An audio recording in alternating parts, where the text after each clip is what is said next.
So back in 2011, we were really at a point where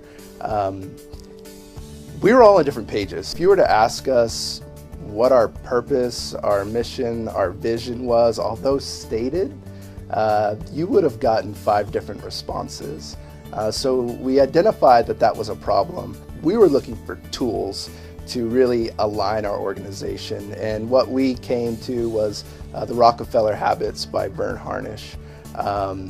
It's been a long road. We're 5 years, so it's interesting. We were able to do our 5-year plan, and we're now able to see, hey, how did we do? And now it's incredible to see, you know, how we've been able to set up our priorities to align ourselves around executing on what we need to do to get where we want to go. Every quarter, we have our executive team who's meeting and saying, okay, here is the direction we want to go. Now, what is it that we need to do to get there? And it depends on the framing of what it is we're looking at. So we have our BHAG, everybody knows, you know, your big, hairy, audacious goal. And then we just start working backwards, you know, our 15-year plan, our 10-year, our 5-year, our 3-year, our 1-year, and then what are we doing this quarter that's going to allow us to get to that point?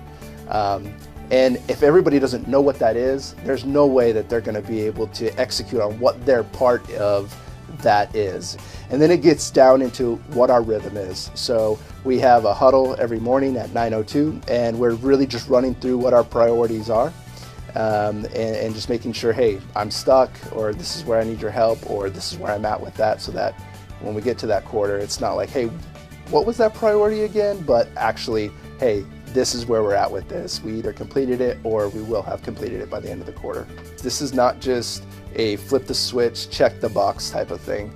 We've been going through it for 5 years. One of our biggest benefits to getting alignment, there's a lot of frustration that comes particularly from the executive team when people don't have an understanding of where we're going. Now that's our fault, but what we were able to do is essentially de-hassle the organization. At the end of the day, when we said, hey, these are the priorities that we have set out, we're going to remove the hurdles that keep us from getting there.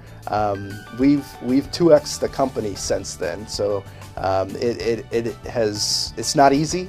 And again, what we're seeing now, 5 years into the process, is a lot of the front end really paying off. It was a grind. It still is. You can't let your foot off the gas in terms of staying with that rhythm. And at the end of the day, you know, what we say is routine is what sets you free. You know, you feel confined to that routine, but the reality is that's what frees you up to focus on what you're called to do.